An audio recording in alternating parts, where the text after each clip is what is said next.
I was in the middle of preparing to attend the funeral of my beloved mother-in-law who had just passed away. Then all of a sudden, my phone rings. "Don't you dare come to the funeral. Go back to your parents' house in the countryside right away." What? Confused but obedient, I immediately headed home to the rural Midwest where I was from. Later, I found out from my husband about the existence of his estranged, despicable sister, Jessica. "So Mom's dead, huh? How much of the inheritance do I get?" The audacity of her trying to profit from my mother-in-law's inheritance. Unforgivable. I decided then and there to protect my mother-in-law's honor and fight against this vile sister-in-law. In the end, after a fierce war of words, my sister-in-law ended up in a dark, cold cell. My name is Kristen, a typical housewife. I'm married to Charles, a company employee, and we lead a blissfully happy life together. I've heard that many women struggle with their relationships with their husband's family after marriage, especially between a daughter-in-law and her mother-in-law, where there are often rumors of covert and brutal conflict. I, too, had such a gloomy perception. However, fortunately, I've been able to lead a worry-free marital life in that regard. Yes, I had a great relationship with my husband's mother, Charlotte. For instance, "Kristen, what do you think of this cardigan? I knitted it thinking it might suit you." "For me? Thank you. It's adorable, and your knitting is really impressive." "I'm glad you like it. The wind is getting chilly, so be careful not to catch a cold."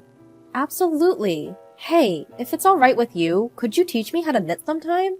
It was just like that.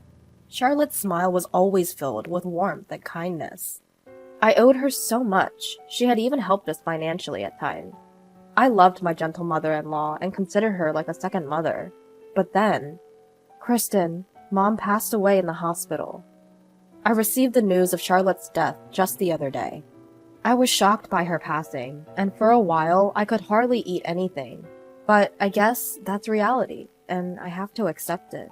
Come to think of it, Charlotte had been diagnosed with terminal cancer a few years ago and had been undergoing chemotherapy treatment ever since.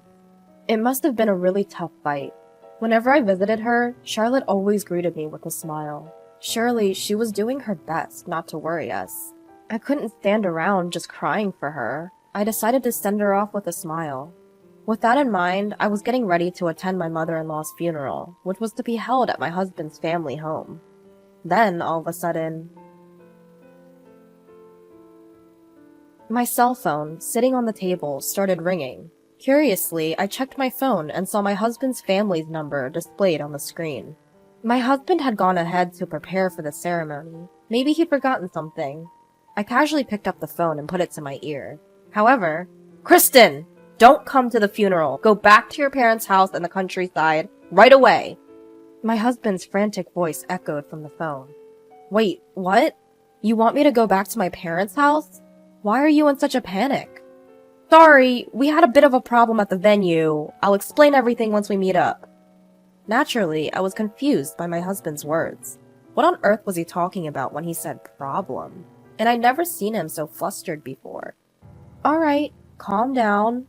For now, I'll do as you said and head to my parents' house." "Take a cab. I'll be right there. Bye." With that, he hung up. Truth be told, my mind was filled with question marks. But if Charles said so, there must have been a good reason. So I changed my plans to go from my husband's family home to my parents' house under a significant pressure. "Kristen, what's going on? Today's Charlotte's funeral, isn't it?" "Well, come in first. We'll talk inside." When I explained the situation, they were just as puzzled as I was a moment ago. However, without my husband's arrival, there was no way to elaborate. We nervously waited for my husband to arrive. About an hour later, my husband burst into the house. "Kristen, are you okay?" "I'm fine, but what happened to your hand?" Looking, I saw that my husband's hand was wrapped in a bandage. My husband touched his injured hand, making a terribly difficult expression. Next, he started to explain what happened at his parents' house and the whole circumstances surrounding it. Apparently, my husband has a sister 3 years older than him named Jessica. But this Jessica was a very undutiful daughter, causing troubles for the family from a young age. It turns out she's had more run-ins with the police than one could count. His mother, Charlotte, never gave up on such a daughter and always kept apologizing to people around them. And she even took responsibility for the debt that Jessica created. "I'll definitely pay it back, okay? Please, Mom." She believed her daughter's words, but Jessica betrayed that promise and left home. Jessica was cut off from my husband's family, and it has been a no-contact situation until today. And then Jessica showed up at his parents' house on the day of her mother's funeral. After so much time, one might think she would have grown a bit.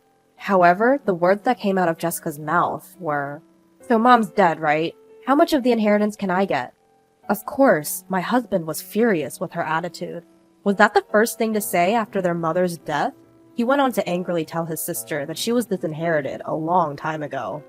And also, to Charlotte, her daughter was no longer Jessica, but Kristen. In other words, me. "What? Kristen? Who's that woman? It's ridiculous if she can inherit and the real daughter can't." Upon hearing the truth, Jessica became enraged, her face turning red. Then, she snatched my husband's phone and stormed out of the house in her car, hurling hostile words towards us. Apparently, the injury to my husband's hand was from her biting him at that time.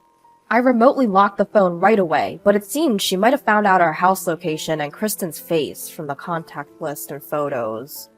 Oh my, I can't believe my ears! I was speechless for a moment after hearing my husband's words. I was surprised to learn for the first time that Charlotte had a daughter, and it was even more shocking that she was such a terrible person. "I'm sorry for hiding about my sister. It's my family issue. But now..." My husband apologized with a pained expression. We were thinking of how to deal with the situation, trying to cheer up my distressed husband. "Well, we should probably stay away from our city home for a while, just in case," he said. "Is our rural home address safe?" "Yes, I didn't store that information on my phone." So for precautionary reasons, we decided to stay at our rural home. And then, as the new day dawned, the sun rose and the chirping of the birds filled the air. "I'm off to work. If anything comes up, give me a ring on my spare phone." "Okay, have a good day." I watched my husband drive off to work, a smile on my face. But inside, I was a whirlwind of anxiety. What if my sister-in-law showed up? What if she attacked me? These worries tormented me constantly. Whenever I closed my eyes, I saw Jessica's raging face at my husband's family home. But to my surprise, life at our rural home was peaceful. Day after day passed without incident, and time flowed tranquilly. The anxieties and tension that had bothered me were gradually subsiding, now barely a flicker. If only this issue with my sister-in-law could simply disappear. I started to think optimistically. That's when the situation changed. "Excuse me, is the couple Charles and Kristen at home?" That day, a police officer from the local precinct came to our house. What's this about?" I hesitantly asked, filled with a dreadful premonition, and it turned out to be spot on. Apparently, our city home had been burglarized. The police had just received a call from the scene. I contacted my husband to tell him what happened, and we rushed back to our home together. And when we arrived, sure enough, the house had been ransacked. Every drawer was open, as if a storm had swept through. "Is there anything missing?" the officer asked. "Well, let's see." Urged on, we checked the inside of our house, under the supervision of a police officer. Our bank books and other valuables seemed safe, for now. However, a few $100s that should have been in our dresser were gone. By the way, according to a neighborhood investigation, a suspicious woman had been spotted around here several times over the past few days. This woman was reportedly shouting in front of our house, yelling things like, "Come out!" and "Pay me back!" Charles, could that be? I'm pretty sure. I'd bet 90% sure that it's Jessica. My husband nodded while looking at me. We explained the recent issue with my sister-in-law to the police. The matter of the disrupted funeral, the stolen smartphone, and my husband's injured hand, the police responded rather smoothly. It was probably because we had previously reported the smartphone incident to them. Afterward, we had to give a more detailed account at the police station and didn't get back to our rural home until it started to get dark. The burglar was caught soon afterward. As expected, the culprit was Jessica, my sister-in-law. According to the police, she was audacious enough to stay in a hotel near the crime scene after the burglary. She was supposedly taken into custody while nonchalantly receiving a massage from room service. Of course, she paid for all of this with the money she stole from our house. Even though she admitted to the crime, she was denying the burglary. Although I didn't understand the details, it seemed that when the crime involved family, things weren't so straightforward. Anyway, we were called back to the police station again. Guided by the officer in charge, we were led into the room, and there sat a brunette woman, sulking in her chair. Suddenly, she blurted out indignantly, "Charles, how could you do something like this to your own family? It's unbelievable." Jessica showed no remorse at all. In fact, she didn't even seem to think she had done anything wrong. She probably acted like this during the police interrogation too. According to her, she didn't enter the house with the intent to burglarize it. She claimed she had come to discuss inheritance matters, but since we were always away, she had no choice but to break the window and enter. Even the money she stole was only necessary for her to stay in a nearby location, so she said. In other words, it was all our fault. What a short-sighted and selfish way of thinking. To think that such a dangerous person harbored resentment against me. If I had bumped into her while I was alone, who knows what could have happened. The thought alone made me shudder. Meanwhile, my husband Charles and my sister-in-law were engaged in a heated argument. "You've got some nerve showing up after all these years and pretending to be a part of the family. Give me back my phone, will ya?" Fine, I'll give it back.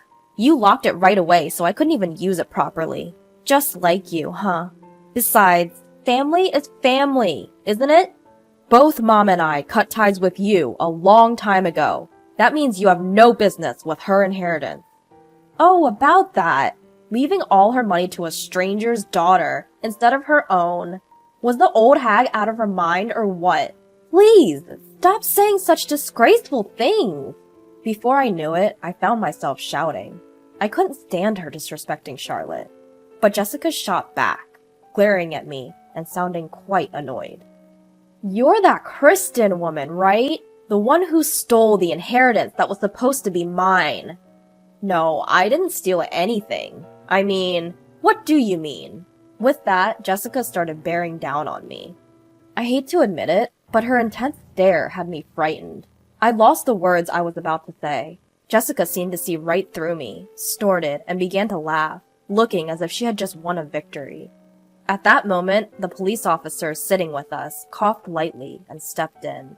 "Let's all calm down, folks. It seems there's a lot going on, so why don't you have a family discussion first?"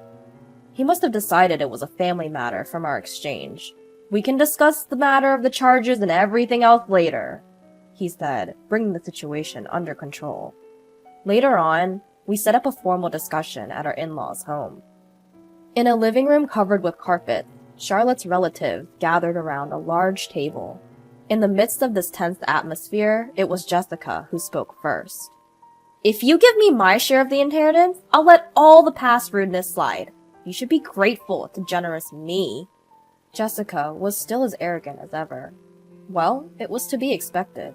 There was no way someone who hadn't changed in over a decade would change in just a few days. Every time she opened her mouth, she kept insisting, "Give me the inheritance. Drop the charges." Of course, we had no intention of meeting her demands. "We've said it over and over. You were disinherited, so you can't receive any of Mom's inheritance." "Well then, why don't you guys give me some money after you receive the inheritance?" "There's no way that absurd idea is going to fly," my husband said, visibly frustrated. I calmed my husband and then turned to her, doing my best to remain level-headed. "Jessica, did you read all of Charlotte's will? There was a section about you too. I'm only interested in the part about the inheritance. The rest is probably just her grievances against me." "No, Charlotte was concerned about you. She was filled with regret." "Well then, she should have given me the inheritance, even more so." With that, Jessica scoffed in annoyance. My blood was boiling, yet I felt overwhelmingly sad. She saw her own mother, Charlotte, as nothing more than a convenient tool. Charlotte didn't give you any money because she knew she couldn't change you with it, I said without waiting for her response. I can't let a despicable person like you have even a cent of Charlotte's money. You're telling me you've got some nerve, considering you're not even blood related. I don't want to hear that from someone who dismissed their own blood ties. Facing my words, Jessica faltered for a moment. Then her eyes narrowed sharply, glaring at me. It's an ugly, terrifying look. But this time, I couldn't look away. There's nothing more to discuss. Please, leave now, I said, locking eyes with the intimidating Jessica. Suddenly, Jessica lunged across the table at me, either out of rage or fear. But she was immediately restrained by my husband and other family members present. 10 minutes later, she was forcefully escorted out by the police who arrived at the scene.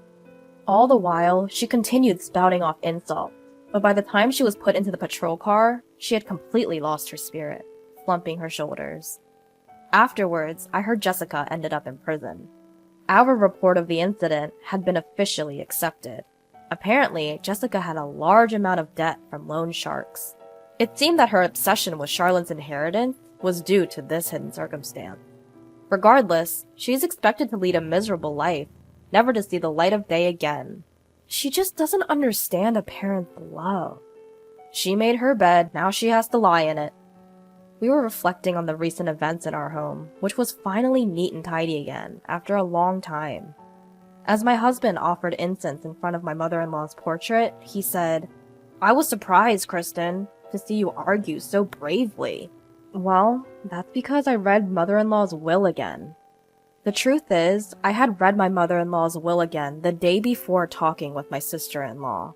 I hadn't really had the time to thoroughly go through it before. The will was filled with Charlotte's passionate feelings, almost like a letter. Every word she had written stirred me up. Charlotte had always been concerned about her child. Without leaving a single grudge, she worried about her well-being, and she bravely departed for heaven, hoping for our happiness as a couple. She would have wanted to do many things for her real daughter. As I held my cardigan tight, I started to tear up thinking about my mother-in-law. Seeing me like that, my husband tried to cheer me up. "Kristen, would you knit something for me too?" "Sure, I'll show you mother-in-law's knitting technique," I said, wiping the tears from the corner of my eyes with a smile. We'll make good use of her inheritance. From then on, I vowed in my heart to live a happy life for Charlotte's sake as well.